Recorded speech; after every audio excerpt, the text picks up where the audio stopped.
Astro, ngobrol astronomi.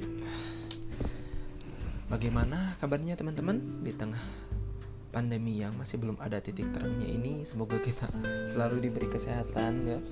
Terus patuhi protokol kesehatan di tengah new normal yang mulai berjalan ini.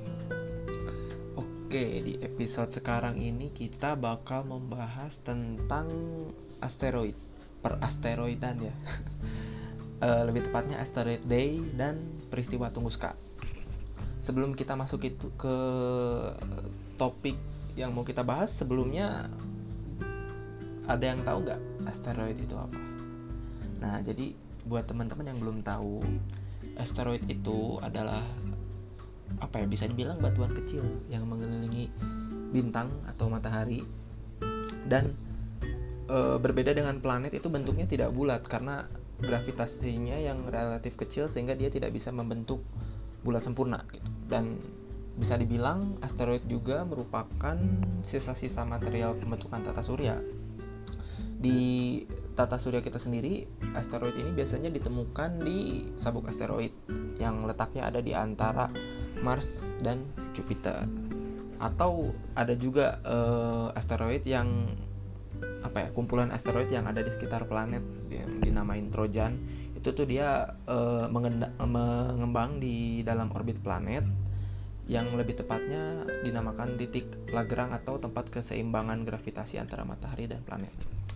Ya, sedikit pembahasan soal asteroid. Sekarang kita bakal bahas tentang Asteroid Day itu sendiri.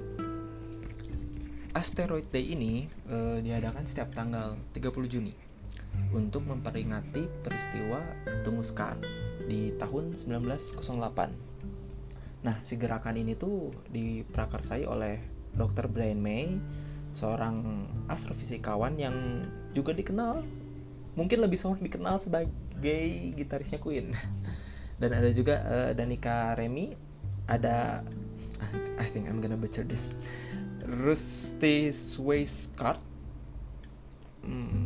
ya mungkin benar kali ya pengucapannya ya, dan Greg Reiters pada 2014. Nah, pada 2016 itu PBB mulai menetapkan Asteroid Day sebagai momen untuk meningkatkan kesadaran dan edukasi akan asteroid serta perlindungan bumi terhadap asteroid. Jadi sejak saat itu mulai dirayakan setiap tahun dan diperingati oleh berbagai macam instansi, mulai dari Space Agency, lembaga pendidikan, komunitas, dan lain-lain gitu. Jadi banyak yang merayakan dan tidak selalu tepat pada tanggal 30. Jadi biasanya ada jadi berupa rangkaian acara gitu, mirip dengan International Space Day ya. Nah, melalui gerakan tadi muncullah petisi, kalau nggak salah itu namanya The 100 Times Asteroid Declaration gitu kalau nggak salah, untuk mempercepat pendanaan untuk program penemuan asteroid. Adapun juga proyek survei penemuan asteroid saat ini itu menemukan sudah sekitar 1.500 asteroid per tahunnya yang mendekati bumi. Jadi emang banyak juga ya gitu asteroid yang emang ditemukan. Nah, tadi sudah disebutkan sedikit bahwa Asteroid Day ini adalah sebuah perayaan untuk memperingati terjadinya peristiwa Tunguska. Nah, jadi apa sih hubungannya Asteroid Day dan peristiwa Tunguska ini? Nah, jadi peristiwa Tunguska ini terjadi pada 30 Juni 1908 di desa I think I'm gonna butcher this too. Desa Kezemsko, Sungai Podkamenaya di Siberia. Nah, jadi pada saat itu terjadi beberapa dentuman yang diikuti goncangan atau gempa yang cukup besar ya. Awalnya ini tuh sempat diperkirakan pada saat itu ya, diperkirakan sebagai terjadinya aktivitas vulkanik, karena mungkin mengingat beberapa tahun sebelumnya itu terjadi letusan Krakatau di Hindia Belanda pada tahun 1883 yang bisa dibilang merubah suhu secara global juga gitu. Jadi awalnya itu diperkirakan aktivitas vulkanik. Nah, kejadian ini juga menghasilkan gelombang kejut sekitar 5 skala Richter dan menghancurkan sekitar 80 juta pohon di area seluas 2.150 km persegi. Dan untungnya tidak ada korban jiwa ya, karena bisa dibilang peristiwa ini terjadi di tengah hutan gitu, titik center pointnya itu. Jadi tidak ada korban jiwa ketika itu. Nah, jadi bila dibandingkan itu, energi ledakan yang dihasilkannya itu diperkirakan sekitar 15 megaton atau 1000 kali lebih besar dari bom atom Hiroshima. Jadi bisa dibayangkan ya, scope-nya itu, skalanya itu emang bisa dibilang besar banget peristiwa ini tuh gitu. Dan diperkirakan ukuran materinya itu sekitar 60 sampai 190 meter. Nah, yang membuat peristiwa ini masih menjadi misteri karena minimnya bukti yang ditemukan gitu loh. Tidak ada ditemukan bekas kawah yang besar lah katakanlah untuk skala peristiwa ledakan yang besar ini gitu. Jadi pada awalnya makanya disebut diperkirakan aktivitas vulkanik, karena ya memang tidak ada kawah gitu, tidak ada bukti kawah yang besar di situ gitu. Ini orang coba kutip sedikit dari koran Krasnoyarets pada 13 Juli 1908. Ini orang baca di Tirto ya, jadi emang udah dialih bahasakan ke Indonesia. Isinya kurang lebih seperti ini. Satu peristiwa misterius terjadi di atmosfer. Pukul 7.43, tentunya waktu setempat ya, 7.43 waktu setempat, terdengar suara bak angin kencang. Segera setelahnya, dentuman mengerikan terdengar. Lalu, gempa mengguncang bangunan, seolah-olah kayu atau batu raksasa menumbuk bumi. Dentuman pertama diikuti dentuman kedua dan ketiga. Jeda antara dentuman pertama dan ketiga diisi suara dari bawah tanah yang aneh, mirip derum rombongan kereta api yang lewat secara bersamaan. Setelah itu, selama 5 hingga 6 menit, terdengar suara bak tembakan artileri. Makin lama, makin melemah. Langit pada pandangan pertama masih tampak jelas. Tiada angin berembus, tiada awan yang menggantung. Setelah melihat lebih dekat ke utara di pusat gemuruh, sejenis awan pucat terlihat di dekat cakrawala. Ia makin mengecil dan lebih transparan. Sekitar jam 2 sampai 3 siang, segumpalan awan itu menghilang. Lalu 1,5 menit hingga 2 menit usai rentetan suara itu, 6 pukulan nyaring disertai getaran terdengar bak tembakan meriam. Nah, jadi bisa dibayangkan ya dari kutipan berita tadi. Jadi memang ini tuh bukan satu material, satu asteroid apapun itu yang menubruk ke permukaan bumi, enggak. Jadi sepertinya itu ada satu benda yang cukup masif masuk ke atmosfer dan pecah gitu. Hancur berkeping-keping yang akhirnya mengakibatkan suara seperti dentuman tadi kan, suara artileri yang ditembakkan berkali-kali gitu. Jadi bukan yang sekali dar gitu, enggak gitu. Tapi kayak emang berkali-kali karena hasil dari ledakan beruntun lah bisa dibilang gitu. Nah, jadi dari sejak itu tuh 13 tahun kemudian Leonid Alexeyevich Kulik hanya menemukan area yang tertutup kayu yang membusuk dan beberapa lubang kecil di sekitar area ledakan gitu. Jadi tidak ditemukan sebuah cekungan besar gitu loh, kalau memang itu diakibatkan oleh satu asteroid yang masif gitu. Nah, jadi dari situ dia memperkirakan bahwa ledakan ini tuh emang terjadi di atmosfer dan material sisanya itu jatuh ke rawa. Jadi tidak ditemukan bukti itu karena itu jatuh ke rawa, akhirnya lenyap gitu buktinya.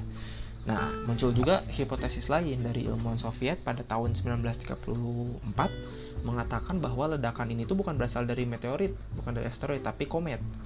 Yang mana komet itu seperti kita bahas di episode kemarin, dia itu material yang mengandung es dan debu, sehingga partikel sisa ledakannya ini menguap gitu. Jadi tidak ada bukti fisik gitu. NASA pun merilis artikel yang mengatakan bahwa ledakan Tunguska ini berasal dari asteroid yang memasuki atmosfer bumi dengan kecepatan 33.500 mil per jam dengan berat 22 miliar kilogram. dan memanaskan udara di sekelilingnya hingga 24.705 derajat Celcius dan hancur pada ketinggian 8,5 km. Jadi memang dari beberapa hipotesis tadi kan kita bisa memperkirakan kalau memang pada saat itu tuh ada benda yang besar, entah itu asteroid, entah apa, entah komet atau apa, yang masuk ke atmosfer bumi, dan dia tuh pecah gitu, meledak hingga berkeping-keping. Dan ya itu anehnya, sisa materialnya ini tuh tidak ditemukan gitu loh. Karena kalau misalnya memang ini satu impact, satu tumbukan yang besar, itu pasti menyisakan lubang yang besar. Kayak kalau nggak salah itu salah satu material yang menyebabkan dinosaurus punah itu zaman dulu tuh kan emang ada ya, kraternya itu ada gitu, diperkirakan gitu. Nah ini tuh nggak ada si bekas bekas dentumannya itu nggak ada gitu. Dan emang minim lah bukti-buktinya itu gitu. Jadi emang sulit diperkirakan, makanya sampai sekarang itu banyak hipotesis seputar peristiwa ledakan Tunguska ini gitu. Dan bisa dibilang sampai sekarang ini ledakan Tunguska ini menjadi ledakan dari langit dengan dampak terbesar dalam sejarah gitu. Karena emang saking besarnya gitu, bisa dibilang gitu peristiwa ini tuh gitu. Dan tumannya itu besar banget gitu. Nah, perayaan Asteroid Day untuk memperingati peristiwa ledakan Tunguska ini kurang rasa tepat, karena kegiatan ini bisa dijadikan momen untuk meningkatkan awareness, atau bisa dijadikan momen untuk memberikan edukasi tentang asteroid salah satunya kepada masyarakat, sehingga masyarakat itu lebih aware gitu loh, dan tidak termakan isu-isu hoax lah gitu soal asteroid. Karena kan kemarin juga banyak ya, waktu bulan puasa juga sempat rame itu kan hoax yang katanya bakal ada asteroid yang menabrak bumi gitu. Padahal kenyataannya banyak asteroid yang mendekati bumi itu banyak gitu, tapi bukan berarti ketika ada asteroid yang dekat itu pasti menabrak, enggak gitu. Dan ketika dibilang asteroid itu mendekati bumi, jaraknya relatif dekat dengan bumi, itu bukan yang dekat dekat cuma berapa meter, enggak gitu. Itu tuh bisa nyampe ratusan ribuan kilometer gitu untuk ukuran skala dekatnya itu gitu. Jadi enggak yang bakal menghantam bumi gitu, enggak sebenarnya gitu. Kalau misalnya kita kalau misalnya kita lebih baca lah gitu, lebih membaca informasi soal asteroid dan lain-lain, kita bakal terhindar dari hoax-hoax kayak gitulah gitu. Dan ini juga, gerakan ini juga bisa bisa digunakan untuk merangsang pemerintah juga gitu, maksudnya untuk aware sama salah satu threat, salah satu ancaman terhadap bumi itu ya asteroid salah satunya gitu. Dan bisa lebih mempercepat pergerakan untuk bukan pergerakan sih, dana ya, lebih tepatnya dana untuk riset tentang asteroid tadi gitu. Karena memang sudah banyak juga kan riset-riset yang dilakukan terkait asteroid gitu. Nah, dengan penelitian tentang asteroid tadi diharapkan ya kita semua, pemerintah, bisa lebih siap ketika ada ancaman asteroid yang akan datang gitu loh. Setidaknya menanggulangi gitu apa yang terjadi di peristiwa Tunguska waktu itu gitu. Selain itu juga asteroid itu bisa dibilang punya manfaat tersendiri ya, kayak kalau nggak salah itu ada yang dinamakan asteroid mining atau penambangan asteroid. Jadi ketika kita sudah lebih mengenal unsur-unsur itu, elemen-elemen yang terkandung dalam asteroid dan teknologi yang sudah mumpuni, kurang rasa penambangan asteroid itu mungkin aja dilakukan gitu loh. Koreksi orang ya, takutnya orang salah gitu, cuman yang setahu orang kayak gitu. Dan selain itu juga ada kayak penelitian tentang asteroid yang udah dilakukan gitu, kayak misalnya ada waktu tahun 96 itu kalau nggak salah ada peluncuran wahana antariksa Near Schumacher atau Near Earth Asteroid Rendezvous, dan itu tuh berhasil mendarat di asteroid Eros pada kalau nggak salah tuh 12 Februari 2001 itu. Dan ada juga misi tentang asteroid lainnya kayak misi Hayabusa yang diprakarsai oleh JAXA, Space Agency-nya Jepang itu tuh salah satunya yang baru-baru ini tuh Hayabusa 2 kalau nggak salah, itu tuh untuk meneliti asteroid Ryugu gitu. Jadi mereka bakal ke asteroid Ryugu, bakal nurunin drone buat ambil elemen yang ada di sana, material, terus dibawa lagi ke bumi gitu. Kalau nggak salah kayak gitu. Jadi memang sudah banyak sebenarnya penelitian yang dilakukan tentang asteroid gitu, dan dengan adanya asteroid day ini ibaratnya untuk lebih merangsang lagi lah gitu awareness kita tentang asteroid begitu teman-teman.